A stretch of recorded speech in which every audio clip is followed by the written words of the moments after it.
아빠, 안녕히 계셨어요? 5살 쌍둥이가 남편의 묘비 앞에 장난감 자동차를 놓으며 인사하는 순간 지안의 세상이 무너져 내렸습니다. 저는 윤세나라고 합니다. 이 아이들의 엄마예요. 아이들은 민준 씨의 정자를 통해 태어났어요. 1년 전 세상을 떠난 남편이 숨긴 충격적인 비밀. 하지만 이것은 시작에 불과했습니다. 세나의 입에서 터져나온 또 다른 고백이 지안을 더 깊은 절망으로 몰아넣을 것이며 아이 중 한 명이 생사의 갈림길에 서게 될 때 지안은 상상도 못한 선택을 하게 됩니다. 오늘의 사연 시작합니다. 가을바람이 차갑게 스치는 교회 공원 묘지에 검은 정장을 입은 여인이 홀로 서 있었습니다. 서지아는 무릎을 꿇고 앉아 민준의 묘비 앞을 정성스럽게 닦았습니다. 손수건으로 묘비 모서리의 먼지까지 세심하게 제거했습니다. 여보, 벌써 1년이 지났어. 지안의 목소리가 바람에 실려 흩어졌습니다. 손에 든 국화꽃 한 송이를 묘비 앞에 조심스럽게 놓았습니다. 꽃잎이 바람에 살짝 흔들렸습니다. 오늘도 혼자 왔어. 미안해. 아직도 당신이 없는 게 믿어지지 않아. 지안이 작게 한숨을 내쉬며 묘비에 기댔습니다. 묘비에 새겨진 남편 민준의 얼굴 사진을 손끝으로 쓰다듬었습니다. 햇살이 사진 위로 비치자 생전의 따뜻한 미소가 더욱 선명하게 보였습니다. 대학에서도 학생들이 자꾸 물어봐. 교수님 언제 웃는 모습 볼 수 있냐고. 지안이 쓸쓸하게 웃으며 말했습니다. 나도 모르겠어. 언제쯤 다시 웃을 수 있을지. 구석에서 묘지를 청소하던 관리인 김 씨가 빗자루질을 멈추고 지안을 바라봤습니다. 김 씨는 고개를 갸웃거리며 뭔가 궁금한 듯 묘비와 지안을 번갈아 보았습니다. 평소보다 오래 머물고 있는 지안의 모습이 신경 쓰였습니다. 항상 혼자 오시는데 오늘은 뭔가 다르네. 김 씨가 중얼거리며 다시 청소를 시작했습니다. 바로 그때 하얀 원피스를 입은 여인이 작은 아이 둘의 손을 잡고 나타났습니다. 여인은 5살 남짓해 보이는 쌍둥이 남매와 함께 천천히 민준의 묘비로 다가왔습니다. 아이들의 발걸음이 묘지의 고요함을 깨뜨렸습니다.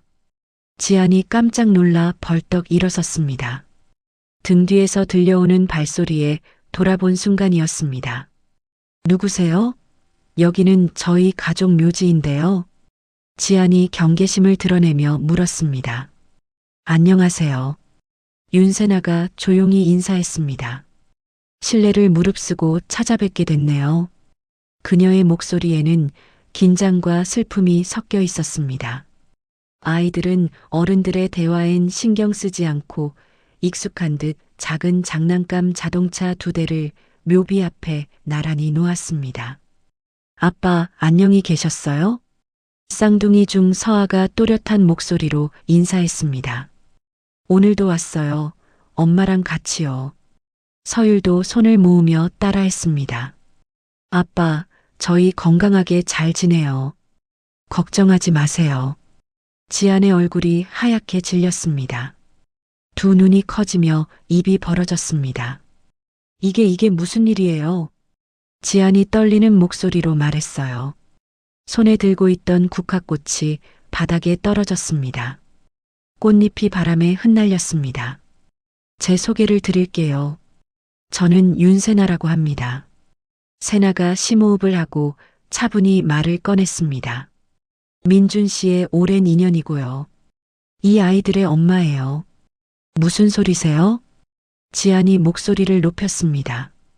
우리 남편이 언제 당신과 그런 일을. 그녀의 말끝이 떨렸습니다. 놀라셨죠? 하지만 사실이에요. 세나가 아이들을 살짝 뒤로 물러나게 하며 한 걸음 다가왔습니다. 아이들은 민준 씨의 도움으로 태어났어요. 정확히 말하면 민준 씨의 정자를 통해서예요. 정자요? 지금 뭐라고 하는 거예요? 지안이 비틀거리며 묘비의 손을 짚었습니다. 말도 안 돼요. 그럴 리가 없어요. 민준 씨는 그런 일을 저한테 숨길 사람이 아니에요. 저도 처음엔 믿기 힘들었어요. 세나의 눈빛이 흔들렸습니다. 하지만 민준 씨의 마음을 이해하게 됐어요. 아이들을 보면 믿지 않을 수 없을 거예요. 지안이 서아와 서유를 바라봤습니다. 아이들의 얼굴엔 낯설 만큼 익숙한 민준의 모습이 겹쳐졌습니다. 민준 씨가 당신에게 전하고 싶었던 진실이 있어요. 세나가 조심스럽게 말을 이었습니다. 편지를 남겨두셨거든요. 모든 게 거기에 담겨 있어요. 편지요? 편지가 어디 있는데요? 지안의 눈빛이 간절해졌습니다. 저기 풀숲에 봉투가 하나 있을 거예요. 세나가 묘비 옆을 가리켰습니다. 민준 씨가 직접 쓰신 거예요. 언젠가 당신이 읽을 거라고 믿으면서. 지안의 눈에 눈물이 차올랐습니다. 말도 안 돼요. 우리 남편은 그런 사람이 아니에요. 저도 알아요. 세나의 눈가에도 눈물이 맺혔습니다. 하지만 편지를 읽어보세요. 그분의 마음을 그대로 느끼실 거예요. 구석에서 지켜보던 김 씨가 몰래 휴대폰을 꺼내 들었습니다. 이거 보통 일이 아닌데. 김 씨가 작게 중얼거리며 세나와 아이들을 향해 카메라를 들었습니다. 이제 곧 아이들에게 당신의 도움이 필요할 거예요. 세나가 떨리는 목소리로 말했습니다. 무슨 말씀이세요? 제가 왜 아이들을? 저한텐 시간이 많이 남지 않았어요. 세나가 고개를 숙였습니다. 병이 있어요. 그래서 아이들을 부탁드리러 왔어요. 병이라니요? 지안이 놀라며 세나를 바라봤습니다. 세나의 얼굴이 야위어 있었습니다. 자세한 건 편지에 다 있어요. 민준 씨가 모든 걸 설명해 두셨어요. 세나의 눈빛이 흔들렸습니다. 그때 서아가 지안에게 다가와 옷자락을 잡았습니다. 이모, 울지 마세요. 아빠가 이모 좋아한다고 했어요. 서유리도 고개를 끄덕이며 말했습니다. 엄마가 그랬어요. 아빠가 세상에서 제일 사랑한 사람은 이모래요. 지안의 눈에서 눈물이 터졌습니다. 서아야 서유라. 아이들의 순수한 얼굴을 보며 말이 막혔습니다. 서아야 서유라, 이제 가자. 세나가 아이들의 손을 잡았습니다. 이모, 다음에 또 와도 돼요? 서율이 고개를 들며 물었습니다. 저희 아빠니까 자주 보러 올 거예요.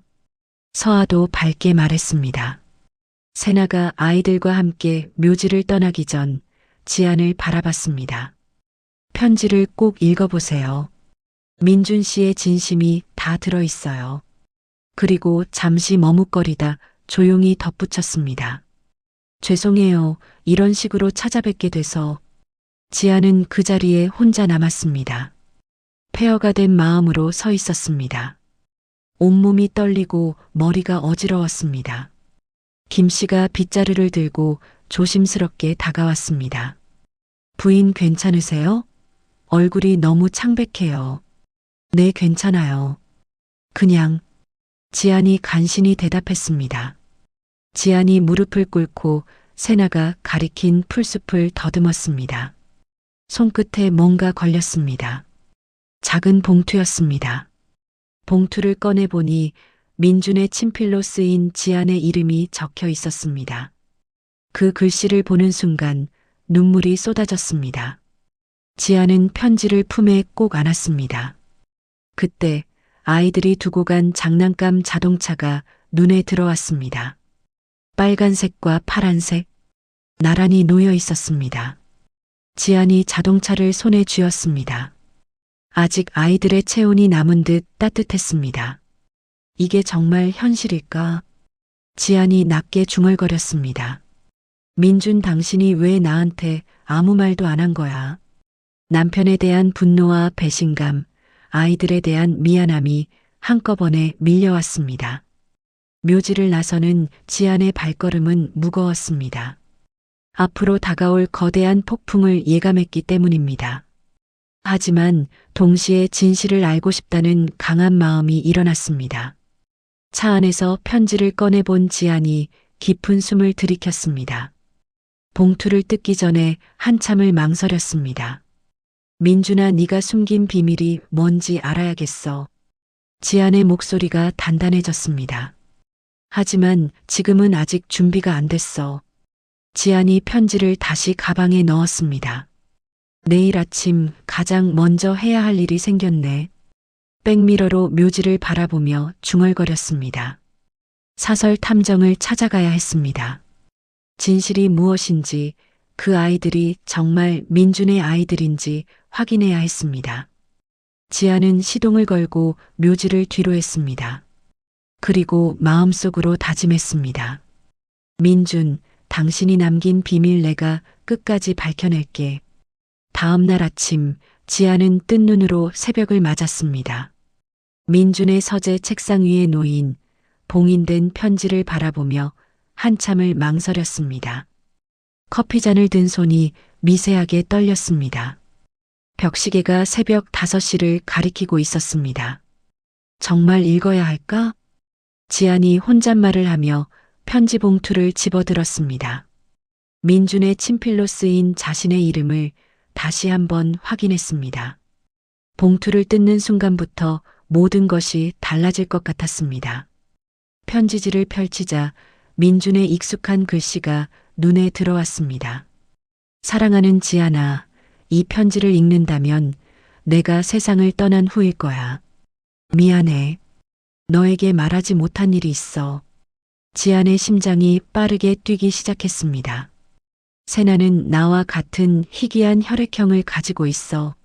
하지만 그 혈액형 때문에 아이를 갖기 어려운 상황이었지. 게다가 얼마 전 난치병 진단을 받았어. 의사가 시한부라고 했어. 시한부라고? 지안이 작은 소리로 중얼거렸습니다. 편지를 읽는 손이 점점 떨렸습니다. 세나의 마지막 소원이 아이를 갖는 것이었어. 나와 같은 혈액형을 가진 사람이 드물어서 나에게 도움을 요청했지. 처음엔 망설였지만 한 사람의 마지막 소원을 들어주고 싶었어. 지안이 편지를 내려놓고 깊은 숨을 들이켰습니다. 민준의 선한 마음을 이해하면서도 배신감이 밀려왔습니다. 너에게 말하지 못한 건 미안해. 하지만 네가 걱정할까 봐서였어. 단순한 의료적 도움일 뿐이라고 생각했거든. 세나도 그걸 잘 알고 있었고, 그래도 나한테는 말했어야지. 지안이 소리치며 편지를 바닥에 던졌습니다. 편지지가 바람에 흩날렸습니다.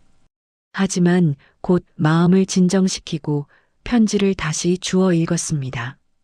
만약 내게 무슨 일이 생기면 세나와 아이들을 부탁해. 그들에게도 가족이 필요할 거야. 너만큼 따뜻한 사람은 없으니까. 지안이 편지를 다 읽고 나서 한참 동안 멍하니 앉아 있었습니다. 민준의 설명에도 불구하고 마음이 복잡했습니다. 선한 의도였다고 해도 숨겨진 사실이라는 건 변하지 않았습니다. 확인이 필요해. 지안이 결심을 굳히며 전화기를 들었습니다. 인터넷에서 찾은 사설탐정 사무소 번호를 눌렀습니다. 네, 강탐정 사무소입니다. 조사를 의뢰하고 싶은데요. 만나서 얘기할 수 있을까요? 오늘 오전에 시간 되시나요? 네, 가능해요. 1시간 후 지안은 시내 한복판에 있는 작은 사무실을 찾았습니다. 강 탐정은 40대 후반의 냉철한 인상을 가진 남자였습니다. 회색 정장을 입고 있었고 날카로운 눈빛이 인상적이었습니다. 의뢰 내용이 뭔가요? 강 탐정이 노트를 펼치며 차분하게 물었습니다. 윤세나라는 여자와 쌍둥이 아이들에 대해 알고 싶어요. 지안이 손을 꼭 쥐며 말했습니다. 구체적으로 어떤 부분을 조사하면 될까요? 정확한 신상 정보와 투병 사실을 확인해 주세요. 그리고 지안이 잠시 망설이다 말했습니다. 제 남편과의 관계도 자세히 알고 싶어요. 남편분과 어떤 관계였는지 아시나요? 정자 기증을 해줬다고 하는데 정말인지 확인하고 싶어요. 강 탐정이 고개를 끄덕이며 메모했습니다. 알겠습니다. 시간이 좀 걸릴 텐데 괜찮으신가요? 최대한 빨리 부탁드려요. 급한 일이에요. 지안이 간절한 목소리로 말했습니다. 일주일 정도면 기본 조사는 끝날 것 같습니다. 사흘 후 강 탐정이 지안에게 전화했습니다. 조사 결과가 나왔습니다. 만나서 얘기하죠.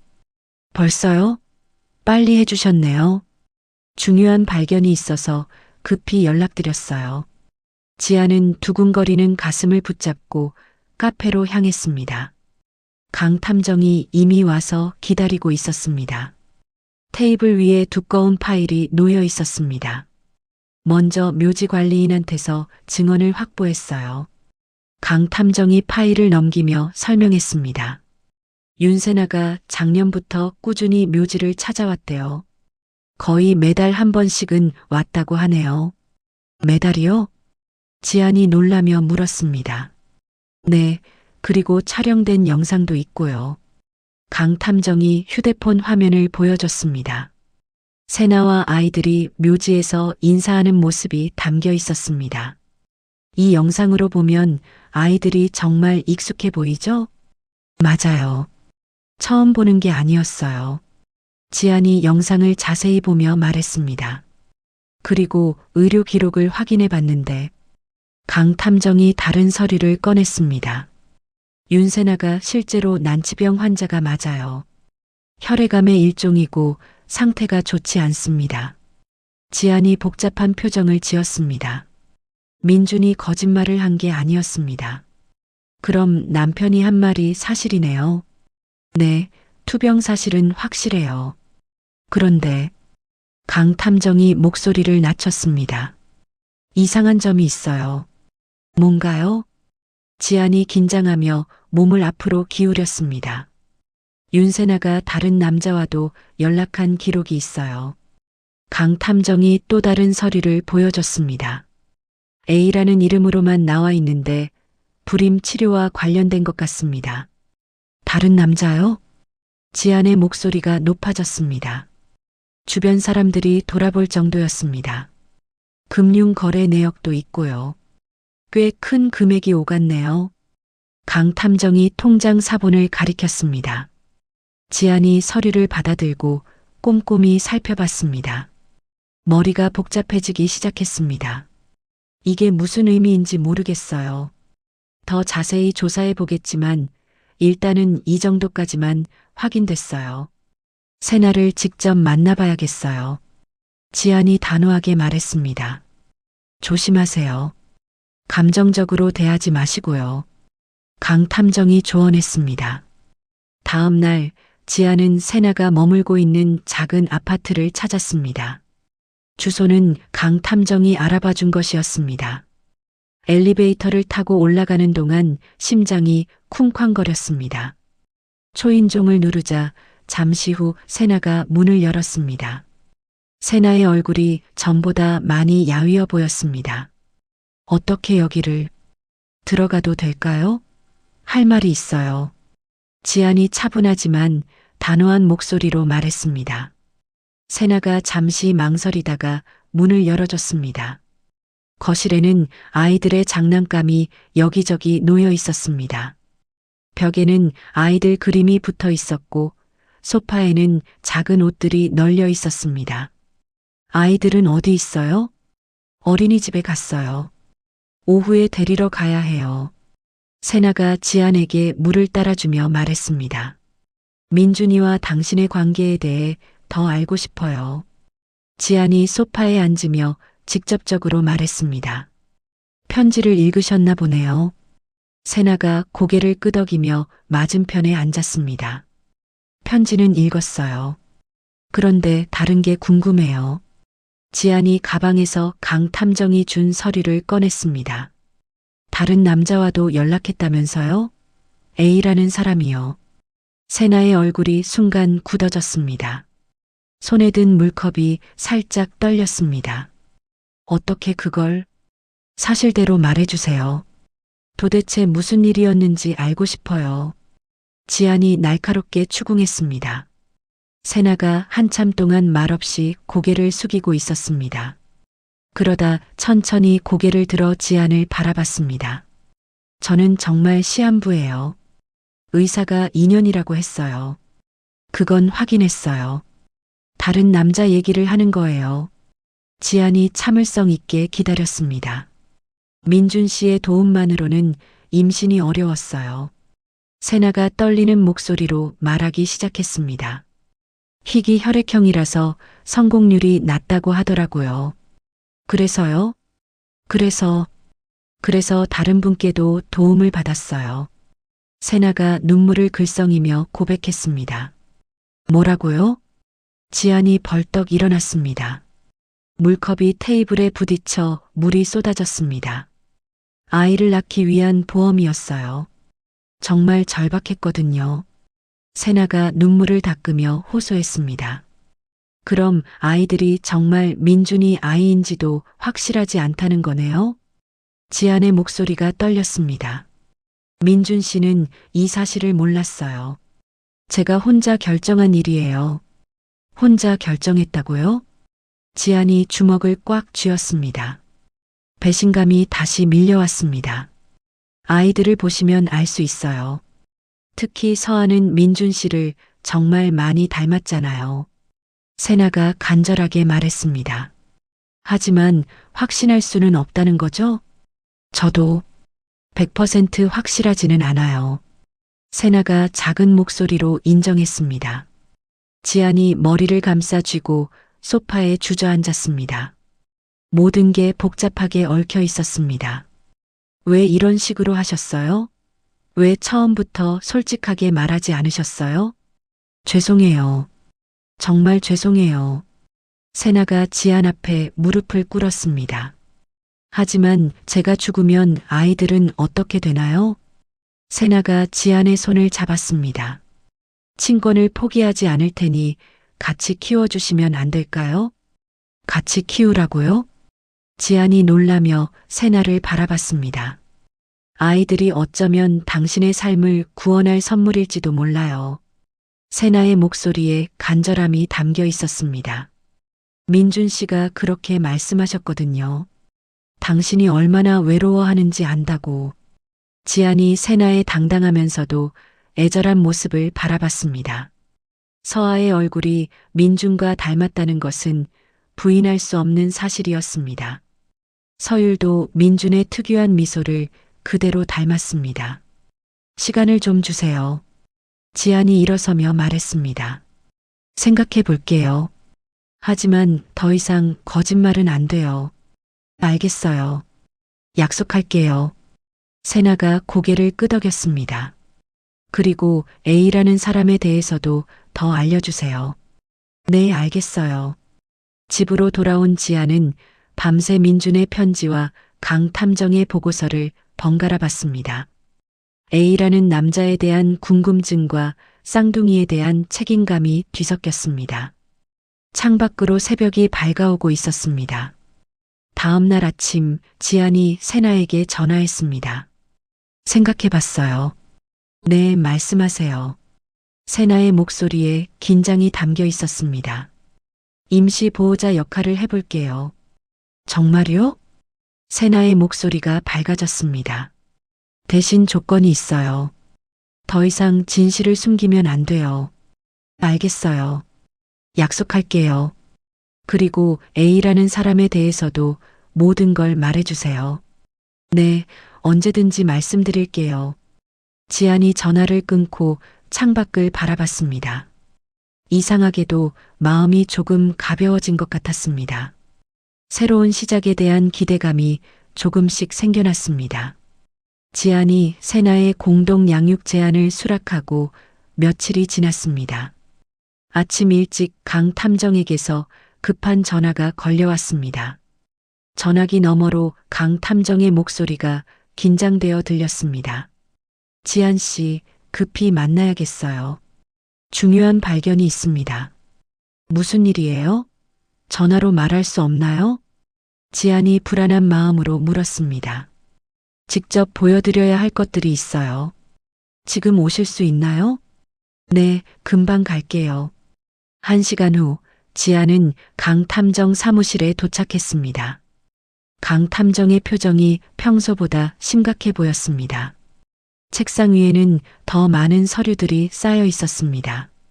윤세나의 의료 기록을 다시 자세히 조사해 봤어요. 강 탐정이 컴퓨터 화면을 가리키며 말했습니다. 그런데 결정적인 모순점을 발견했습니다. 모순점이요? 지안이 의자를 당겨 앉으며 물었습니다.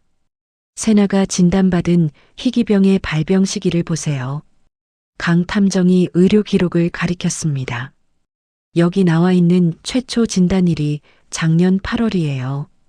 8월이요? 네, 그런데 남편분과의 정자 기증 계약은 작년 2월에 이뤄졌어요. 지안이 서류를 자세히 들여다봤습니다. 날짜를 여러 번 확인했습니다. 그럼 세나가 민준이한테 거짓말을 했다는 뜻인가요? 그럴 가능성이 높아요.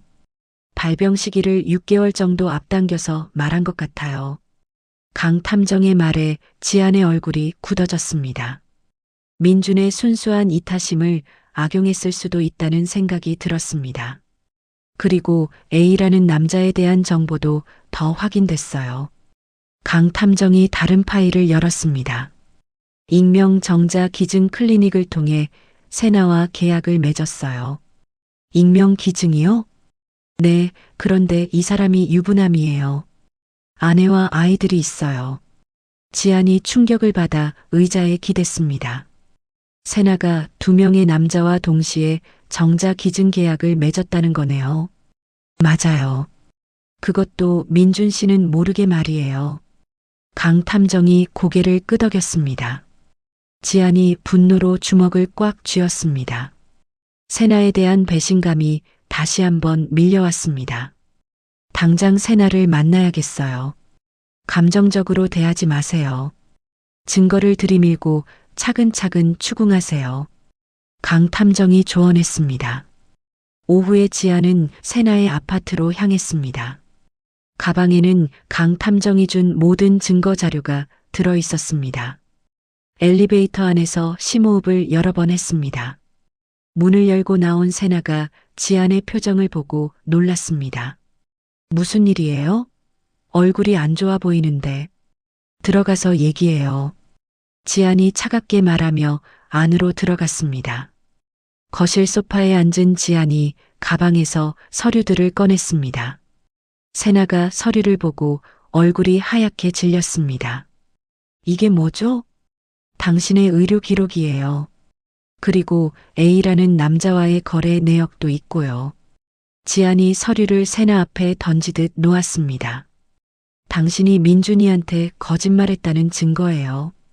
세나가 서류를 떨리는 손으로 집어들었습니다. 발병 시기를 6개월이나 앞당겨서 말했더군요. 그게 아니에요. 세나가 당황하며 변명했습니다. 그럼 뭐예요?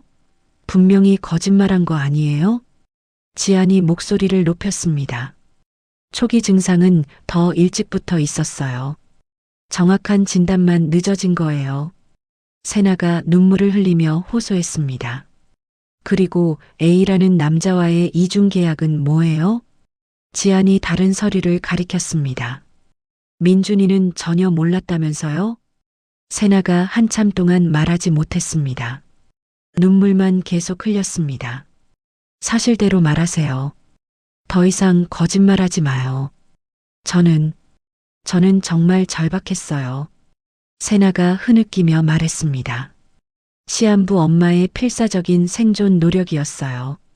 생존 노력이라고 해서 거짓말해도 된다는 거예요? 지안이 냉정하게 따졌습니다.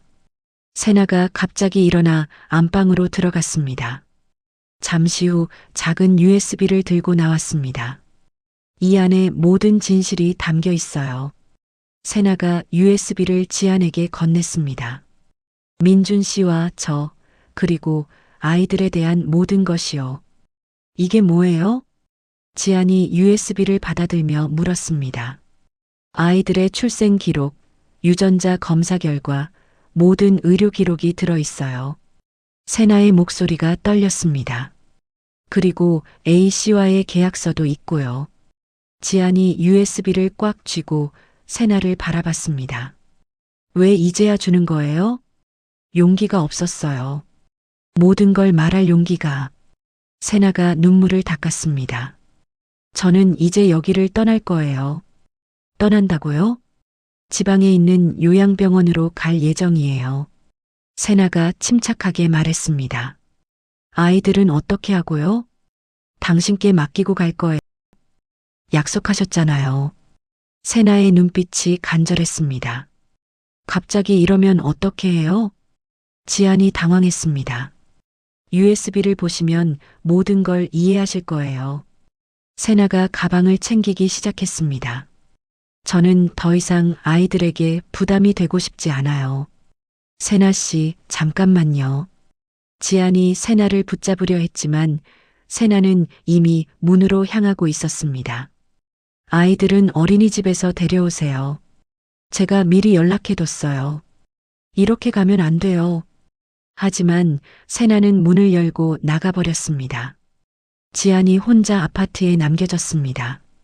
집으로 돌아온 지안이 강 탐정에게 전화했습니다.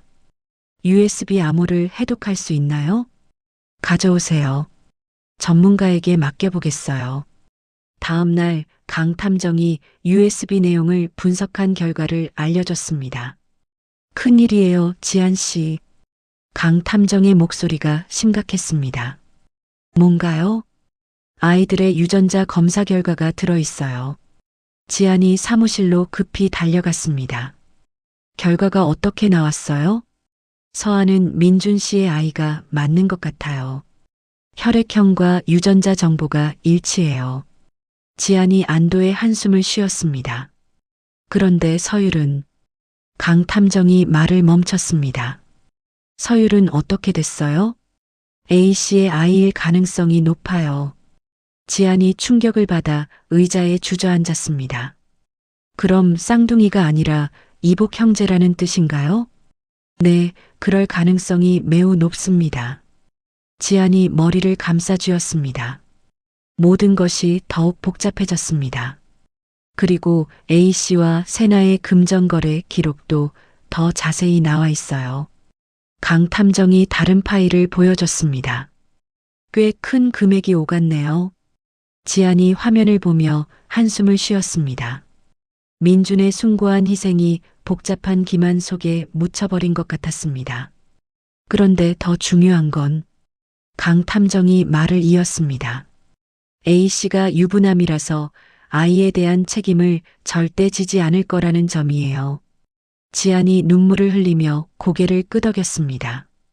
결국 아이들을 혼자 키워야 한다는 뜻이네요. 그렇게 될 가능성이 높아요.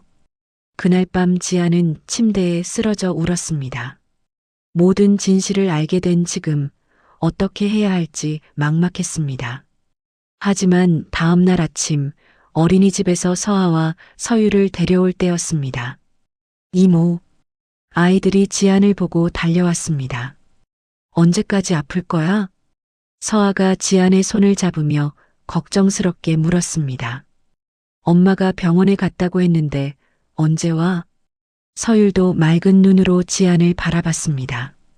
그 순간 지안은 깨달았습니다. 아이들에게는 복잡한 진실보다 사랑이 더 중요하다는 것을요. 이모가 너희를 돌봐줄게. 지안이 아이들을 꼭 안아주며 말했습니다. 정말요? 응, 우리 함께 살자. 지안이 결심에 찬 목소리로 대답했습니다. 과거의 진실보다 아이들의 미래가 더 중요했습니다. 그날부터 지안은 A씨에 대한 조사를 중단했습니다. 대신 쌍둥이의 임시 보호자 역할에 집중하기로 했습니다. 지안이 서아와 서율의 작은 손을 잡고 집으로 향했습니다. 복잡하고 기묘한 운명이었지만 이제는 자신의 삶의 일부로 받아들이기로 다짐했습니다. 일주일 후 지안은 서아와 서율과 함께 새로운 생활에 적응하고 있었습니다. 아이들이 자신에게 기대어 잠든 모습을 보며 이상한 평안함을 느꼈습니다. 거부할 수 없는 운명적인 끌림이 마음 깊은 곳에서 솟아올랐습니다. 이제 정말 우리 가족이구나. 지안이 아이들의 머리를 쓰다듬으며 속삭였습니다. 서아가 잠결에 지안의 품으로 더 깊이 파고들었습니다. 아침이 되자 지안은 중요한 결정을 내렸습니다. 현재 살고 있는 집은 혼자 살기에는 적당했지만 아이들과 함께하기에는 좁았습니다. 새 집을 구해야겠어. 지안이 부동산 앱을 열어보며 말했습니다. 아이들에게 각자의 방을 만들어주고 싶었습니다. 이모, 우리 진짜 함께 살 거야? 서율이 아침을 먹으며 반짝이는 눈으로 물었습니다. 그럼 앞으로 계속 함께 살 거야. 지안이 웃으며 서율의 볼에 키스해줬습니다. 와, 그럼 이모가 우리 엄마가 되는 거야? 서아가 신나게 소리쳤습니다. 엄마라. 지안이 그 단어를 되뇌며 마음이 따뜻해졌습니다. 사흘 후 지안은 아이들과 함께 새로운 아파트를 보러 갔습니다. 3룸짜리 아파트로 아이들 방 2개와 지안의 방이 따로 있었습니다. 큰 거실과 넓은 주방도 마음에 들었습니다. 여기가 서아 방이고 저기가 서율이 방이야. 지안이 아이들에게 방을 보여주며 설명했습니다. 정말요? 제 방이 따로 있어요? 서율이 방 안을 뛰어다니며 좋아했습니다. 당연하지. 너희는 이제 각자 방이 있어야 해. 지안이 계약서에 사인하며 말했습니다. 이사 준비를 하는 동안 지안의 대학 동료들이 궁금해했습니다. 지안아, 갑자기 아이들을 키운다니 놀랐어. 동료 교수가 커피를 마시며 말했습니다. 남편분과 관련된 일이라고 들었는데 복잡한 사연이 있어요. 하지만 아이들은 정말 소중해요. 지안이 차분하게 대답했습니다. 혹시 도움이 필요하면 언제든 말해. 동료가 지안의 어깨를 두드려줬습니다. 이사하던 날 지안은 입양 전문 변호사 박 변호사를 만났습니다. 박 변호사는 50대 중반의 경험 많은 여성이었습니다. 입양 절차가 복잡할 수 있어요. 박 변호사가 서류를 정리하며 설명했습니다. 특히 친모가 생존해 있는 상태라서 더 까다로울 거예요. 그래도 꼭 해야 해요. 아이들을 제대로 보호하고 싶어요. 지안이 단호하게 말했습니다. 친모의 동의서가 필요한데 연락이 되나요? 요양병원에 있어요. 연락해 볼게요. 지안이 휴대폰을 꺼내 들었습니다. 한편 요양병원에 있던 세나는 지안에게 편지를 썼습니다. 침대에 누워 정성스럽게 한 글자씩 적어 내려갔습니다. 지안 씨께. 세나가 편지지에 쓰기 시작했습니다. 아이들과 잘 지내고 계신지 궁금해요. 제가 갑자기 떠나버려서 놀라셨을 거예요. 하지만 아이들에게는 저보다 당신이 더 필요해요. 편지를 쓰던 세나의 눈에 눈물이 맺혔습니다. 민준 씨가 생전에 자주 말씀하셨어요. 당신이 자신의 삶의 가장 밝은 빛이라고요. 그런 당신이라면 아이들을 잘 키워주실 거라고 믿어요. 며칠 후 지안이 세나의 편지를 받았습니다. 편지를 읽던 지안의 마음이 복잡해졌습니다. 세나도 많이 힘들었구나. 지안이 편지를 내려놓으며 중얼거렸습니다. 지안은 세나에게 답장을 썼습니다. 아이들과 함께 찍은 웃는 모습의 사진도 동봉했습니다. 걱정하지 마세요. 아이들은 저와 함께 행복하게 지내고 있어요. 서아는 민준이를 많이 닮아서 보는 것만으로도 위로가 돼요. 편지를 보낸 지안이 창밖을 바라보며 말했습니다. 이제 진짜 새로운 시작이야. 그날 저녁 지안은 아이들과 함께 새 집에서 첫 번째 저녁을 먹었습니다. 아직 가구가 많지 않아 바닥에 돗자리를 깔고 앉았습니다. 이모, 여기서 계속 살 거죠? 서아가 치킨을 먹으며 물었습니다. 그럼 여기가 이제 우리 집이야. 지안이 서아의 머리를 쓰다듬어 줬습니다. 예, 좋아요. 서율이 손뼉을 치며 좋아했습니다. 저녁을 먹고 난 후 지아는 아이들에게 동화책을 읽어줬습니다. 침실에 아직 침대가 없어서 거실에서 함께 잠을 자기로 했습니다. 이모, 이 노래 아세요? 서율이 갑자기 민준이 즐겨 부르던 노래를 흥얼거렸습니다. 그 노래를 어떻게 알아? 지안이 놀라며 물었습니다. 아빠가 불러줬어요. 엄마가 들려줬거든요. 서율이 민준의 오르골을 가지고 놀고 있었습니다. 지안이 오르골을 보고 눈물이 났습니다.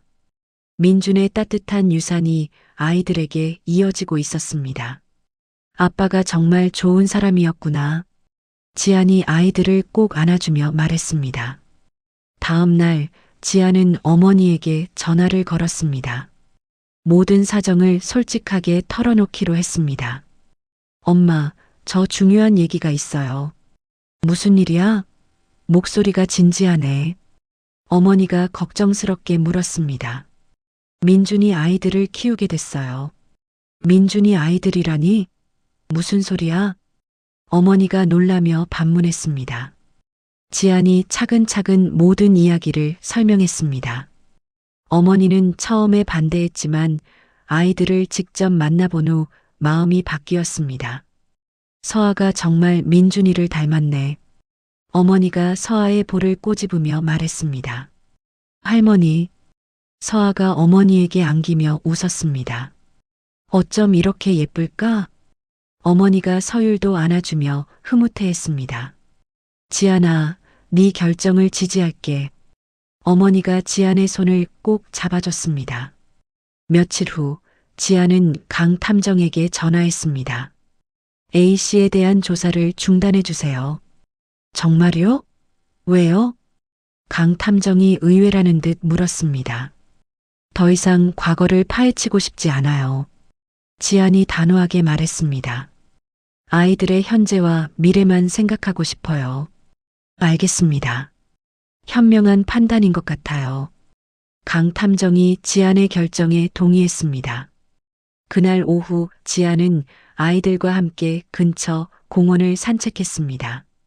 해가 질 무렵이라 하늘이 붉게 물들어 있었습니다. 이모, 손 잡아요. 서아가 지안의 오른손을 잡았습니다.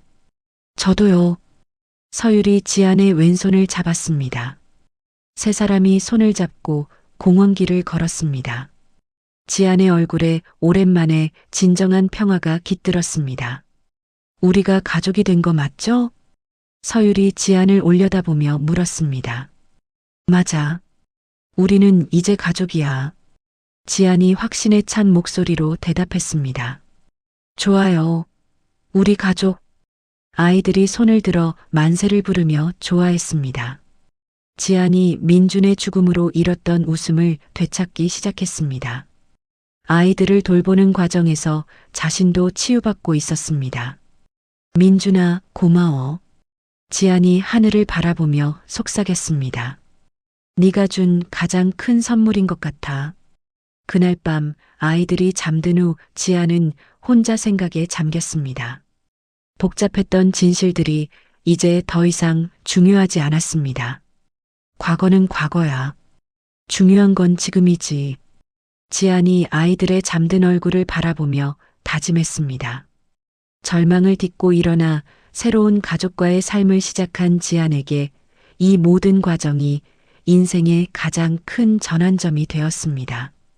이제 그녀는 진정한 어머니가 되어 아이들과 함께 행복한 미래를 만들어갈 준비가 되어 있었습니다. 6개월 후 지안은 서아와 서율의 초등학교 입학 준비에 한창이었습니다. 대형마트에서 교복을 맞추고 학용품을 사는 지안의 얼굴에는 환한 미소가 가득했습니다. 평범하지만 소중한 일상의 행복을 만끽하고 있었습니다. 이모, 이 가방 예뻐요. 서율이 분홍색 책가방을 메고 거울 앞에서 돌아보며 말했습니다. 정말 예쁘네. 그럼 그걸로 하자. 지안이 서율의 어깨를 다정하게 두드려줬습니다. 저는 이거요. 서아가 파란색 책가방을 들고 뛰어왔습니다. 좋아. 너희 둘 다 마음에 드는 걸로 골랐네. 지안이 아이들을 번갈아 보며 흐뭇해했습니다. 이모, 학교 가면 친구들 많이 사귈 수 있을까요? 서아가 걱정스럽게 물었습니다. 당연하지. 너희는 착하고 예쁘니까 친구들이 좋아할 거야. 지안이 서아의 머리를 쓰다듬어 줬습니다. 계산을 마친 지안이 아이들과 함께 카페에 앉았습니다. 아이들은 주스를 마시며 새 학용품을 만지작거렸습니다. 이모가 우리 엄마 맞죠? 서율이 갑자기 진지하게 물었습니다. 물론이지. 이모가 너희 엄마야. 지안이 서율의 손을 잡으며 대답했습니다. 그럼 학교에서 엄마라고 불러도 돼요? 서아가 기대에 찬 눈으로 물었습니다. 그럼 앞으로는 엄마라고 불러도 돼. 지안의 목소리가 감동으로 떨렸습니다. 와, 엄마. 아이들이 동시에 소리치며 지안에게 안겼습니다. 다음 주 월요일 지안은 대학교 강의실에 들어섰습니다. 학생들이 지안의 밝아진 표정을 보고 놀라워했습니다. 교수님, 요즘 정말 밝아 보이세요. 한 학생이 수업 후에 다가와 말했습니다. 아이들 덕분이야. 우리 서아, 서유리가 에너지를 많이 줘. 지안이 자연스럽게 아이들 이야기를 꺼냈습니다. 아이들이요? 혹시 결혼하셨어요? 다른 학생이 궁금해하며 물었습니다. 입양했어. 정말 사랑스러운 아이들이야. 지안이 환하게 웃으며 대답했습니다. 와, 대단하세요. 존경스러워요. 학생들이 진심으로 박수를 쳤습니다. 교수님의 모성애가 정말 멋있어요. 학생들의 따뜻한 반응에 지안의 마음이 뿌듯했습니다. 한편 박 변호사 사무실에서는 입양 절차가 막바지에 이르렀습니다. 축하드려요, 지안 씨. 법원에서 최종 승인이 났어요. 박 변호사가 서류를 내밀며 기쁘게 말했습니다. 정말요? 이제 공식적으로 제 아이들이 된 거예요? 지안이 감격하며 서류를 받아들었습니다. 네, 이제 서아와 서유리는 법적으로 당신의 자녀예요. 감사해요. 정말 감사해요. 지안이 눈물을 글썽이며 박 변호사에게 인사했습니다. 그날 저녁 지안은 아이들과 함께 입양 승인을 축하하는 작은 파티를 열었습니다. 케이크를 사고 아이들이 좋아하는 치킨도 주문했습니다. 오늘은 우리가 진짜 가족이 된 날이야. 지안이 촛불을 켜며 말했습니다. 엄마, 우리 영원히 함께 있을 거죠? 서아가 지안의 손을 꼭 잡으며 물었습니다. 당연하지. 우리는 이제 진짜 가족이니까. 지안이 아이들을 꼭 안아주며 확신에 찬 목소리로 대답했습니다. 지안은 세나에게 연락하기로 했습니다. 요양병원에 전화를 걸어 간호사와 통화했습니다. 윤세나 환자와 통화하고 싶은데요. 죄송해요. 환자분이 많이 약해지셔서 직접 통화는 어려워요. 간호사가 조심스럽게 말했습니다. 그럼 제가 편지를 써서 보내도 될까요? 네, 그렇게 하세요. 환자분이 편지 받는 걸 좋아하세요. 지안이 편지를 쓰기 시작했습니다. 아이들과 함께 찍은 웃는 모습에 가족 사진도 동봉했습니다. 세나 씨, 안녕하세요. 좋은 소식이 있어서 연락드려요. 드디어 서아와 서유리의 법적 보호자가 됐어요. 이제 정말 우리 가족이에요. 편지와 함께 최근에 찍은 사진들을 많이 넣었습니다. 아이들이 웃고 있는 모습, 함께 요리하는 모습, 공원에서 노는 모습들이었습니다.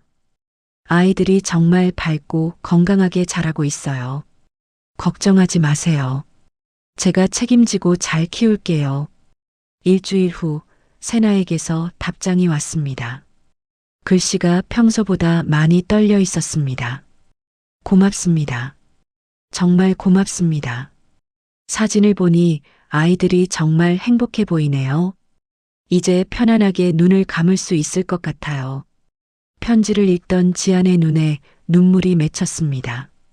세나의 마지막 인사 같아서 마음이 무거웠습니다. 며칠 후 요양병원에서 전화가 왔습니다. 윤세나 환자분의 보호자이신가요? 네, 맞아요. 지안이 불안한 마음으로 대답했습니다. 환자분이 어젯밤에 평온하게 돌아가셨어요. 지안이 전화를 끊고 한참 동안 멍하니 서 있었습니다. 슬픔과 동시에 기묘한 해방감이 밀려왔습니다.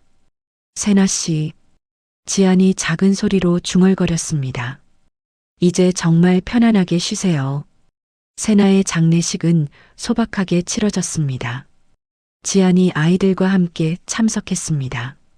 아이들은 엄마의 죽음을 아직 완전히 이해하지 못했지만 조용히 인사했습니다. 엄마, 안녕히 가세요. 서아가 작은 목소리로 말했습니다. 우리 잘 지낼게요. 서율도 눈물을 흘리며 인사했습니다.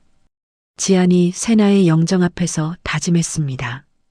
아이들을 정말 친자식처럼 키울게요. 약속드려요. 장례식을 마친 후 지안은 아이들과 함께 민준의 묘지를 찾았습니다. 세 사람이 함께 찍은 환한 가족 사진을 묘비 앞에 놓았습니다. 민준아, 우리 정말 가족이 됐어. 지안이 묘비에 손을 대며 말했습니다. 아빠, 우리 행복하게 살고 있어요. 서아가 묘비를 쓰다듬으며 말했습니다. 엄마가 된 이모가 정말 좋아요. 서율도 꽃을 올려놓으며 말했습니다. 그 후 지안은 아이들과 함께 주말마다 여행을 다니기 시작했습니다. 바닷가도 가고 놀이공원도 가며 새로운 추억을 쌓았습니다. 엄마, 오늘 정말 재밌었어요. 서아가 피곤한 듯 지안에게 기대며 말했습니다. 저도요. 엄마랑 있으면 매일이 즐거워요. 서율도 지안의 다른 쪽 팔에 안겼습니다. 지안의 마음이 따뜻해졌습니다. 아이들이 자연스럽게 자신을 엄마라고 부르기 시작한 것이 가장 큰 행복이었습니다.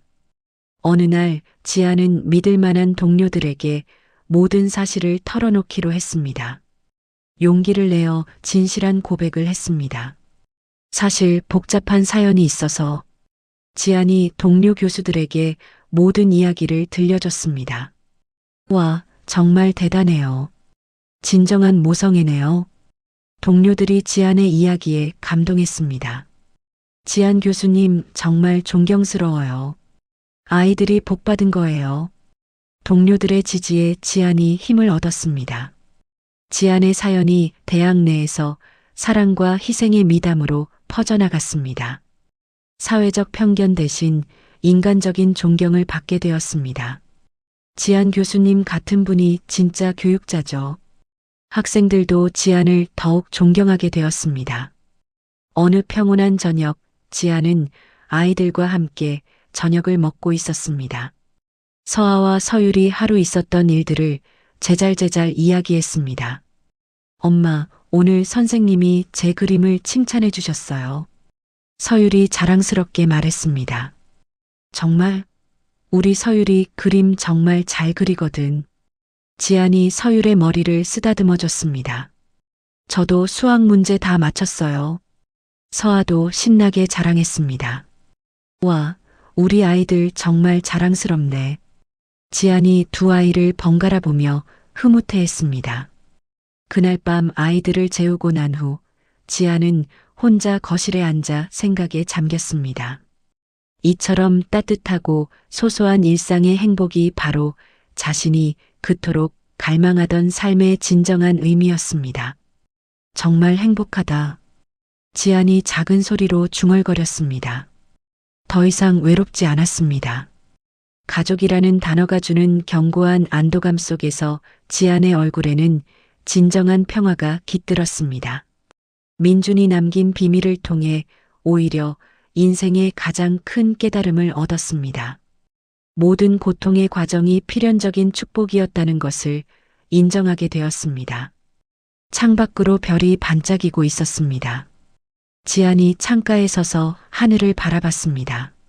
민준아, 세나 씨 고마워요. 지안이 하늘을 향해 속삭였습니다. 덕분에 진짜 가족을 만났어요. 아이들이 잠든 방을 살짝 들여다본 지안이 미소를 지었습니다. 서아와 서율이 평화롭게 잠들어 있었습니다. 우리 정말 행복하게 살자. 지안이 아이들에게 속삭이며 방문을 조용히 닫았습니다. 세 사람의 행복한 일상이 가장 빛나던 그 순간, 지안은 새로운 삶에 완벽하게 정착했음을 확인했습니다. 모든 것을 잃었다고 생각했던 순간에 오히려 가장 소중한 것을 얻었다는 깨달음과 함께 달콤한 잠에 빠져들었습니다. 지안과 쌍둥이의 평화로운 일상이 정점에 달한 지 3주가 지난 어느 밤이었습니다. 새벽 2시쯤 서아의 신음소리에 지안이 잠에서 깼습니다. 급히 아이 방으로 달려가 보니 서아가 고열에 시달리며 몸을 떨고 있었습니다. 서아야, 괜찮아? 지안이 서아의 이마에 손을 대보니 뜨겁게 달아올라 있었습니다. 체온계로 재어보니 40도가 넘었습니다. 엄마, 머리가 아파요. 서아가 힘없는 목소리로 중얼거렸습니다. 괜찮아, 엄마가 있어. 병원에 가자. 지안이 서아를 안아들려는 순간 서아의 몸이 심하게 경련을 일으켰습니다. 서아야. 지안이 공포에 질려 소리쳤습니다. 서율이 놀라서 잠에서 깨어났습니다. 엄마, 형이 왜 그래요? 서율이 울음을 터뜨렸습니다. 할머니한테 전화드려. 엄마가 서아 데리고 병원 갈게. 지안이 떨리는 손으로 서아를 안고 급히 차로 향했습니다. 응급실로 달려가는 동안 서아의 경련이 계속됐습니다. 지안의 손과 옷이 서아의 식은 땀으로 젖었습니다. 의사 선생님, 도와주세요. 지안이 응급실에 뛰어들어가며 소리쳤습니다. 응급실 의료진이 서아를 침대에 눕히고 급히 검사를 시작했습니다. 지안은 복도에서 초조하게 기다렸습니다. 하나님, 제발. 지안이 손을 모으고 기도했습니다. 1시간 후 소아과 윤 교수가 지안을 불렀습니다. 윤 교수의 표정이 심각해 보였습니다. 아이 어머니세요? 네, 맞아요. 서아가 어떻게 됐나요? 지안이 다급하게 물었습니다. 일단 응급처치는 끝났습니다. 하지만 윤 교수가 말을 잇지 못했습니다. 뭔가 문제가 있나요? 지안의 목소리가 떨렸습니다. 정밀 검사 결과 아이에게 선천성 희귀 혈액 질환이 발견됐습니다. 혈액 질환이요? 지안이 다리에 힘이 빠져 의자에 주저앉았습니다. 쉽게 말하면 혈액을 만드는 기능에 문제가 있어요. 윤 교수가 최대한 쉽게 설명했습니다. 치료할 수 있나요? 지안이 간절한 눈빛으로 물었습니다. 골수 이식이 유일한 치료법입니다. 골수 이식이요? 네, 조속히 해야 해요. 늦으면. 윤 교수가 말을 멈췄습니다. 지안이 눈앞이 캄캄해졌습니다. 제가 해줄 수 있나요? 저는 엄마인데. 먼저 어머니 혈액 검사를 해봐야겠어요.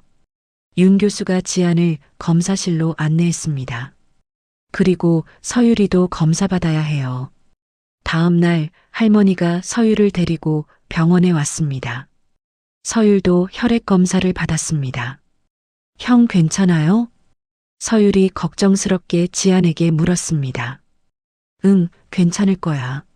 엄마가 형 낫게 해줄게. 지안이 서율을 안아주며 말했습니다. 하지만 마음속으론 불안했습니다. 이틀 후 검사 결과가 나왔습니다. 윤 교수가 지안을 상담실로 불렀습니다. 죄송합니다. 윤 교수가 고개를 숙이며 말했습니다. 어머니와 서율이 모두 서아와 조직이 맞지 않아요. 지안이 충격을 받아 말을 잇지 못했습니다. 그럼 어떻게 해야 하나요? 친부모의 조직을 찾아야 합니다. 윤 교수의 말에 지안의 머릿속이 하얗게 변했습니다. 이 위기는 지안에게 며칠 전 세나가 고백했던 충격적인 진실을 잔인하게 상기시켰습니다. 세나가 민준 외에 A라는 다른 남자와도 정자 기증 계약을 맺었다는 사실, 즉 서아가 민준이 아이가 아닐지도 모른다는 끔찍한 가능성을 말이죠. 민준이가 생부가 아닐지도 모른다는 사실. 혹시 다른 방법은 없나요? 지안이 절박하게 물었습니다. 친부모가 가장 확실해요.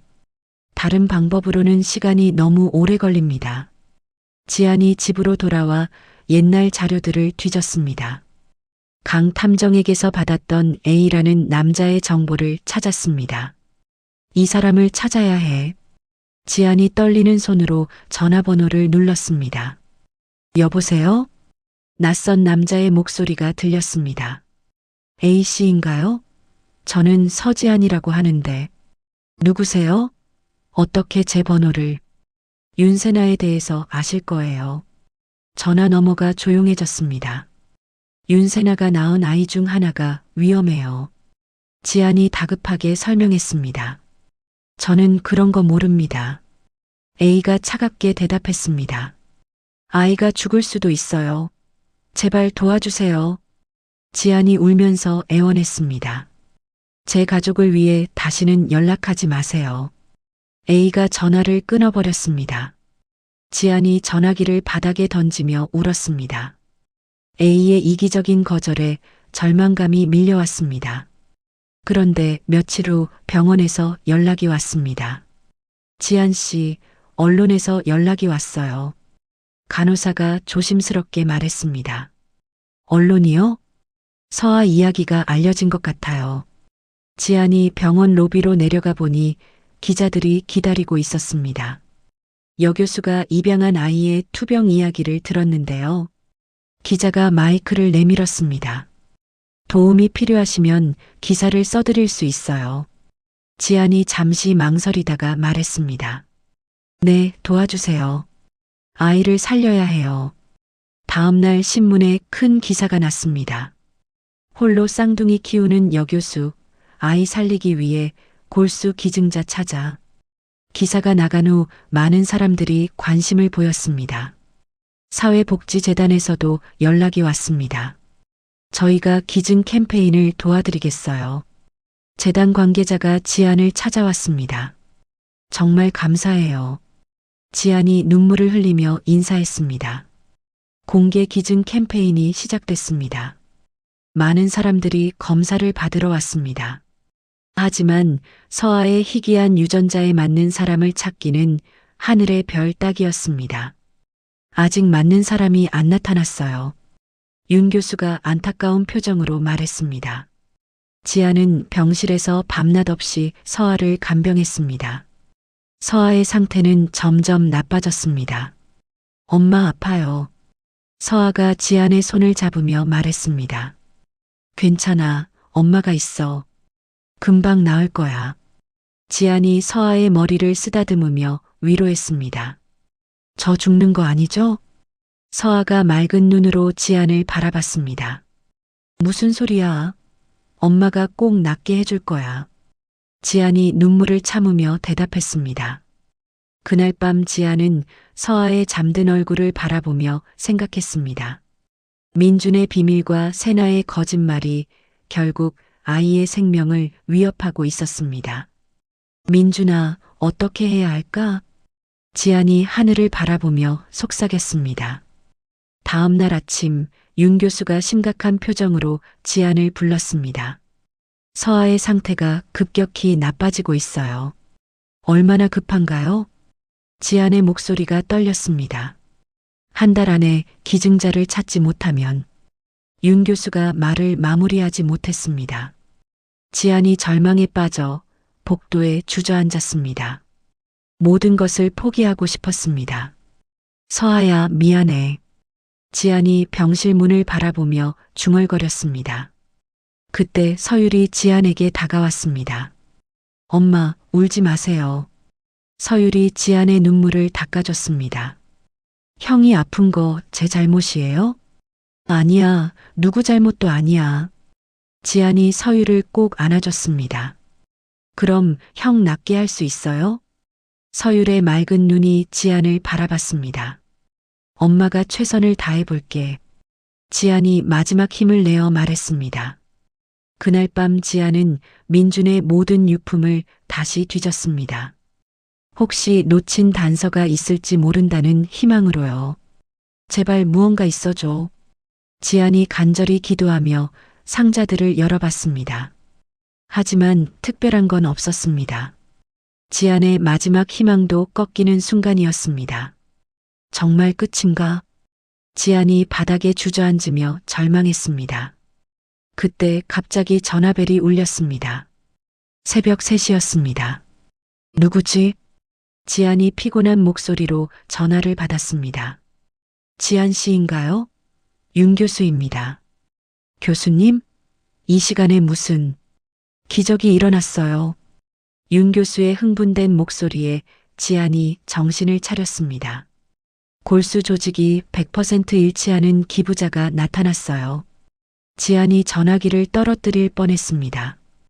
꿈인지 현실인지 확신이 서지 않았습니다. 정말요? 진짜 맞는 사람이 나타났다고요? 네, 완벽하게 일치해요. 지금 병원으로 오실 수 있나요? 지안이 급히 옷을 갈아입고 병원으로 달려갔습니다. 새벽 4시였지만 병원에는 불이 켜져 있었습니다. 교수님, 정말 기부자가 나타났어요? 지안이 숨을 헐떡이며 윤 교수에게 달려갔습니다. 네, 믿기 어렵지만 사실이에요. 윤 교수가 검사 결과지를 보여줬습니다. 이분이 누구예요? 어떻게 찾아온 거죠? 익명으로 오셨어요. 신문 기사를 보고 검사 받으러 왔다고 하시더라고요. 지안이 서류를 받아들고 꼼꼼히 봤습니다. 정말로 모든 수치가 완벽하게 일치했습니다. 언제 수술할 수 있어요? 준비되는 대로 바로 하겠어요. 아마 내일 오전에 가능할 것 같아요. 지안이 무릎을 꿇고 울음을 터뜨렸습니다. 너무 오랫동안 절망했던 터라 믿기지 않았습니다. 정말 감사해요. 정말 감사해요. 지안이 윤 교수의 손을 잡고 반복해서 말했습니다. 다음 날 아침 서아의 수술이 시작됐습니다. 지안은 수술실 밖에서 기다렸습니다. 할머니와 서율도 함께 왔습니다. 엄마, 형 괜찮아질 거죠? 서율이 지안의 옷자락을 잡으며 물었습니다. 응, 이제 괜찮을 거야. 지안이 서율을 안아주며 확신에 찬 목소리로 대답했습니다. 할머니도 그렇게 생각해요? 서율이 할머니를 바라봤습니다. 당연하지. 우리 서아 꼭 나을 거야. 할머니가 서율의 머리를 쓰다듬어 줬습니다. 6시간 후 수술실 문이 열렸습니다. 윤 교수가 마스크를 벗으며 나왔습니다. 성공했습니다. 윤 교수의 첫마디에 지안이 주저앉았습니다. 너무 기뻐서 다리에 힘이 빠졌습니다. 정말요? 서아가 괜찮다고요? 네, 아주 성공적이었어요. 이제 회복만 하면 돼요. 지안이 눈물을 흘리며 윤 교수에게 고개를 숙였습니다. 감사합니다. 정말 감사합니다. 저도 기뻐요. 정말 기적 같은 일이었어요. 윤 교수도 감동한 표정이었습니다. 며칠 후 서아가 깨어났습니다. 지안이 병실에서 서율의 손을 잡고 기다리고 있었습니다. 엄마. 서아가 작은 목소리로 지안을 불렀습니다. 서아야, 깨어났구나. 지안이 서아의 이마에 키스해줬습니다. 아프지 않아요? 응, 이제 아프지 않아. 서아가 미소를 지었습니다. 정말 다행이야. 엄마가 얼마나 무서웠는지 몰라. 지안이 서아를 조심스럽게 안아줬습니다. 서아의 회복 소식이 언론에 보도됐습니다. 많은 사람들이 지안 가족의 이야기에 감동했습니다. 기자가 지안을 인터뷰했습니다. 지금 기분이 어떠세요? 정말 감사해요. 많은 분들이 도움을 주셨어요. 지안이 환한 미소를 지으며 대답했습니다. 앞으로 계획이 있으시나요? 희귀병으로 고생하는 다른 아이들도 도와주고 싶어요. 지안의 말에 기자가 고개를 끄덕였습니다. 며칠 후 지안은 윤 교수를 찾아갔습니다. 교수님, 기부해주신 분께 감사 인사를 하고 싶어요. 그분이 익명을 원하셔서. 그래도 뭔가 방법이 있을까요? 지안이 간절하게 부탁했습니다. 윤 교수가 잠시 고민하더니 서류함에서 편지 봉투를 꺼냈습니다. 이걸 맡기고 가셨어요. 수술이 성공하면 전해달라고 하시면서요. 지안이 편지를 받아 열어봤습니다. 민준의 글씨체와 비슷한 필체였습니다. 지안 씨께, 저는 민준 씨의 친척입니다. 신문에서 기사를 보고 검사를 받았어요. 지안이 편지를 읽으며 눈이 커졌습니다. 민준 씨가 세나 씨에게 혹시 모를 상황에 대비해 친척들 연락처를 알려줬다고 들었어요. 그때는 무슨 의미인지 몰랐는데 이제야 이해됐어요. 편지를 읽던 지안이 눈물을 흘렸습니다. 민준 씨가 이런 상황까지 예상하셨던 것 같아요. 정말 대단한 분이셨어요. 서아가 건강하게 자라길 바랍니다. 지안이 편지를 가슴에 꼭 안았습니다. 민준의 예지력과 끝없는 희생에 다시 한번 감동했습니다. 민준아, 정말 고마워. 지안이 하늘을 바라보며 속삭였습니다. 일주일 후 지안은 기자회견을 열었습니다. 희귀병 아동들을 위한 기금을 만들겠다고 발표했습니다. 저희가 받은 도움을 다른 아이들에게도 나누고 싶어요. 지안이 마이크 앞에서 말했습니다. 서아의 수술비로 받은 후원금 중 남은 돈을 기부하겠어요. 기자들이 박수를 쳤습니다. 기금 이름은 뭘로 하실 건가요? 한 기자가 질문했습니다. 새싹 재단이라고 하려고 해요. 아이들이 건강하게 자라길 바라는 마음에서요. 지안의 대답에 사람들이 감동했습니다. 한 달 후 서아가 완전히 회복해서 퇴원했습니다. 병원 직원들과 다른 환자 가족들이 배웅해줬습니다. 서아야, 이제 집에 가자. 지안이 서아의 손을 잡으며 말했습니다. 네, 집에 가고 싶어요. 서아가 신나게 대답했습니다. 형, 드디어 나왔네. 서율이 서아에게 달려가 안았습니다. 서율아, 보고 싶었어? 서아도 서율을 꼭 안아줬습니다. 병원 복도를 걸어나가는 지안 가족을 보며 사람들이 박수를 쳤습니다. 간호사들도 눈물을 흘리며 손을 흔들어 줬습니다. 정말 감사했어요. 지안이 모든 사람들에게 인사했습니다. 차를 타고 집으로 가는 길에 지안이 아이들을 바라봤습니다. 서아와 서율이 손을 잡고 창밖을 보고 있었습니다. 엄마, 이제 정말 끝난 거죠? 서아가 지안에게 물었습니다. 응, 이제 다 끝났어. 우리 행복하게 살자. 지안이 확신에 찬 목소리로 대답했습니다. 집에 도착한 후 지안은 민준과 세나의 사진을 꺼냈습니다. 아이들과 함께 사진 앞에 앉았습니다. 민준 씨, 세나 엄마 감사해요. 지안이 사진을 바라보며 말했습니다. 덕분에 서아가 나았어요. 아빠 고마워요. 서아가 사진에 대고 인사했습니다.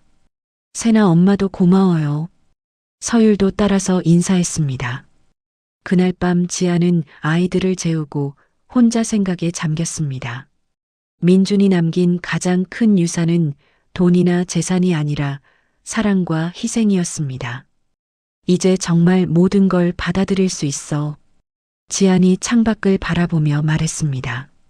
세나와 민준, 그리고 A라는 남자까지 모든 것을 초월한 모성애로 아이들을 키우기로 다짐했습니다. 이제 정말 시작이야. 지안이 아이들의 잠든 얼굴을 바라보며 속삭였습니다. 우리 가족으로 새롭게 시작하는 거야. 더 이상 과거의 비밀이나 복잡한 진실은 중요하지 않았습니다. 아이들의 행복한 미래만이 지안에게는 전부였습니다. 지안이 서아의 이마에 키스하고 서율의 손을 잡았습니다. 평온한 잠에 빠진 아이들을 보며 진정한 어머니가 되었음을 확신했습니다. 고마워. 정말 모든 게 고마워. 지안이 마지막으로 하늘을 바라보며 감사 인사를 했습니다. 희망과 감사만이 가득한 새로운 미래를 향해 세 가족이 함께 나아갈 준비가 되었습니다. 서아가 완전히 건강을 회복한 지 3개월 후 지아는 중요한 결정을 내렸습니다. 대학교 학과장실에서 휴직계를 제출했습니다. 1년간 휴직하겠습니다. 지안이 서류를 내밀며 말했습니다. 무슨 일이에요? 혹시 건강상 문제라도? 학과장이 걱정스럽게 물었습니다. 아이들과 시간을 보내고 싶어요. 그동안 너무 힘들었거든요. 지안이 미소를 지으며 설명했습니다. 좋은 생각이에요. 충분히 쉬세요. 학과장이 고개를 끄덕이며 휴직을 승인해 줬습니다. 일주일 후 지아는 아이들과 함께 오랫동안 꿈꿔왔던 여행을 떠났습니다. 작은 캠핑카를 빌려서 전국을 돌아다니기로 했습니다. 엄마, 정말 여행 가는 거예요? 서아가 신나게 소리쳤습니다. 당연하지. 우리 가족 여행이야. 지안이 캠핑카 열쇠를 흔들며 대답했습니다. 와, 너무 좋아요. 서율이 손뼉을 치며 좋아했습니다. 첫 번째 목적지는 동해안의 작은 해변이었습니다. 푸른 바다가 끝없이 펼쳐져 있었습니다. 와, 바다다. 아이들이 모래사장으로 뛰어갔습니다. 지안이 캠핑 의자에 앉아 아이들이 노는 모습을 바라봤습니다. 마음이 정말 평화로웠습니다. 저녁에 캠프파이어를 피우고 둘러앉았습니다. 아이들이 마시멜로를 구워 먹으며 즐거워했습니다. 엄마, 우리 진짜 아빠는 누구예요? 서아가 갑자기 진지하게 물었습니다. 지안이 잠시 망설이다가 차분하게 대답했습니다. 너희에게는 2명의 특별한 분이 계셔. 2명이요? 서율이 궁금해하며 물었습니다. 민준 아빠와 세나 엄마야. 지안이 아이들을 바라보며 말했습니다. 2분 다 너희를 정말 사랑하셨어. 어떻게 사랑하셨는데요? 서아가 호기심 어린 눈으로 물었습니다. 민준 아빠는 너희가 태어날 수 있도록 도와주셨어. 지안이 따뜻한 목소리로 설명했습니다. 그리고 세나 엄마는 너희를 낳아주신 분이야. 그럼 우리를 지켜주신 거네요? 서율이 고개를 끄덕이며 말했습니다. 맞아. 2분 다 너희의 행복을 위해 많은 걸 희생하셨어. 지안이 아이들을 꼭 안아주며 말했습니다. 그래서 우리는 2분께 항상 감사해야 해. 네, 감사할게요. 아이들이 힘차게 대답했습니다. 여행을 마치고 돌아온 후 지아는 법적 절차를 완전히 마무리했습니다. 박 변호사와 함께 최종 서류를 정리했습니다. 이제 모든 절차가 끝났어요. 박 변호사가 서류를 정리하며 말했습니다. 서아와 서유리는 완전히 당신의 자녀가 됐어요. 정말 감사해요. 그동안 수고 많으셨어요. 지안이 진심으로 감사 인사를 했습니다. 몇 달 후 지안은 자신의 경험을 바탕으로 에세이를 쓰기 시작했습니다. 제목은 운명이라는 이름의 선물이었습니다. 컴퓨터 앞에 앉아 첫 문장을 적었습니다. 사랑에는 혈연을 넘어서는 힘이 있다. 지안이 키보드를 두드리며 자신의 이야기를 풀어나갔습니다. 혈연을 넘어선 진정한 가족의 의미와 예기치 않은 사랑에 대한 메시지를 담았습니다. 석 달 후 에세이가 출간됐습니다. 책이 나오자마자 큰 화제가 됐습니다. 지안 교수님 책이 베스트셀러 1위에 올랐어요. 출판사 편집자가 신나서 전화했습니다. 정말요? 믿어지지 않네요. 지안이 놀라며 대답했습니다. 강연 요청도 많이 들어오고 있어요. 그럼 해볼게요. 많은 사람들에게 희망을 주고 싶어요. 지안이 기쁜 마음으로 승낙했습니다. 지안은 전국을 다니며 강연했습니다. 많은 사람들이 지안의 이야기에 감동했습니다.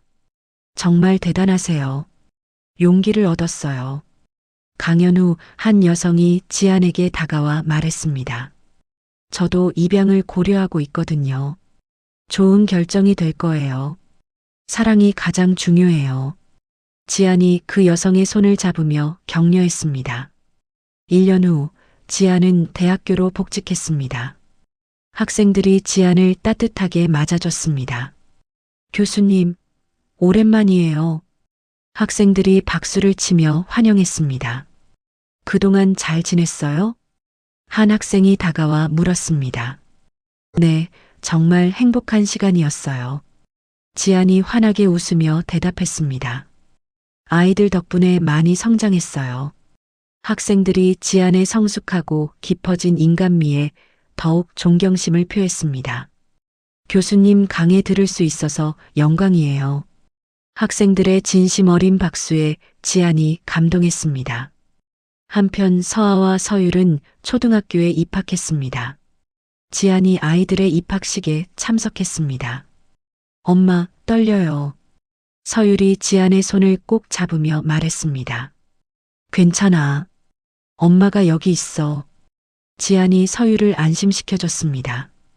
저는 안 떨려요. 서아가 당당하게 말했습니다. 우리 서아는 용감하네. 지안이 서아의 머리를 쓰다듬어줬습니다. 입학식이 끝난 후 운동장에서 뛰노는 아이들을 보며 지안이 흐뭇해했습니다. 건강하게 자라는 모습이 가장 큰 보람이었습니다. 시간이 흘러 민준과 세나의 기일이 다가왔습니다. 지안은 아이들과 함께 묘지를 찾았습니다. 아빠, 안녕하세요. 서아가 민준의 묘비에 인사했습니다. 세나 엄마도 안녕하세요. 서율이 세나의 묘비에도 인사했습니다. 지안이 세 사람이 함께 찍은 환한 가족 사진을 묘비 앞에 놓았습니다. 고마워요. 두 분 덕분에 정말 행복해요. 지안이 진심으로 감사 인사를 했습니다. 아이들도 건강하게 잘 자라고 있어요. 묘지를 떠나기 전 지안이 마지막으로 말했습니다. 영원히 기억할게요. 그의 지안은 새싹 재단에 큰 돈을 기부했습니다. 세나와 민준의 유산으로 받은 돈을 희귀병 아동들에게 전달했습니다. 이 돈으로 많은 아이들이 도움받을 거예요. 재단 관계자가 감사 인사를 했습니다. 두 분의 이타적인 정신을 이어가고 싶어요. 지안이 의미 있는 일에 참여하게 되어 뿌듯했습니다. 어느 평범한 일요일 오후였습니다. 햇살이 잘 드는 거실에서 지안이 책을 읽고 있었습니다. 서아와 서율이 바닥에 앉아 그림을 그리고 있었습니다. 엄마, 이거 봐요. 서율이 자신이 그린 가족 그림을 보여줬습니다. 와, 정말 예쁘게 그렸네. 지안이 서율의 작품을 자세히 봤습니다. 그림에는 지안과 서아, 서율이 손을 잡고 웃고 있었습니다. 우리 가족이에요. 서율이 자랑스럽게 말했습니다. 맞아. 우리는 정말 행복한 가족이야. 지안이 아이들을 바라보며 흐뭇해했습니다. 저는 엄마가 제일 좋아요. 서아가 지안에게 달려와 안겼습니다. 저도요. 서율도 지안의 다른 쪽 팔에 안겼습니다. 엄마도 너희가 제일 좋아. 지안이 아이들을 꼭 안아주며 말했습니다. 그 순간 지안은 깨달았습니다. 민준의 죽음이 역설적으로 자신에게 가장 큰 축복을 가져다 주었다는 것을요. 과거의 고통과 비밀은 더 이상 짐이 아니었습니다. 오히려 새로운 삶을 위한 소중한 디딤돌이었습니다. 사랑해, 엄마. 아이들이 동시에 외쳤습니다. 엄마도 사랑해. 정말 많이 사랑해. 지안이 눈물을 글썽이며 대답했습니다. 이제 지안은 완전히 상처를 극복하고 행복한 어머니로 거듭났습니다. 그녀의 얼굴에는 평화와 만족감만이 가득했습니다. 선택한 이 복잡하지만 아름다운 가족을 위해 헌신할 것을 다시 한번 다짐했습니다. 운명적인 사랑의 힘에 깊이 감사했습니다. 저녁이 되자 세 가족이 손을 잡고 집 앞 공원으로 산책을 나갔습니다. 석양이 지는 하늘이 붉게 물들어 있었습니다. 엄마, 내일은 뭐 할 거예요? 서아가 지안을 올려다보며 물었습니다. 뭘 하고 싶어? 지안이 되물었습니다. 그냥 엄마랑 같이 있으면 돼요. 서율이 지안의 손을 꼭 잡으며 말했습니다. 그래, 우리 함께 있는 게 가장 좋지. 지안이 밝게 웃으며 대답했습니다. 세 사람이 손을 잡고 공원길을 걸었습니다. 뒤에서 보는 그들의 모습이 정말 평화로워 보였습니다. 상실과 고통을 넘어선 사랑과 희망만이 가득한 가족이었습니다. 앞으로도 계속될 따뜻한 일상을 기대하며 걸어가는 세 사람의 뒷모습이 석양에 길게 드리워졌습니다. 지안의 새로운 인생이 진정으로 시작된 순간이었습니다. 그리고 이 아름다운 이야기는 앞으로도 영원히 계속될 겁니다. 이야기를 끝까지 들어주신 분이 계시다면 구독과 좋아요 눌러주시고 잘 들었다고 댓글 하나만 남겨주세요. 감사합니다.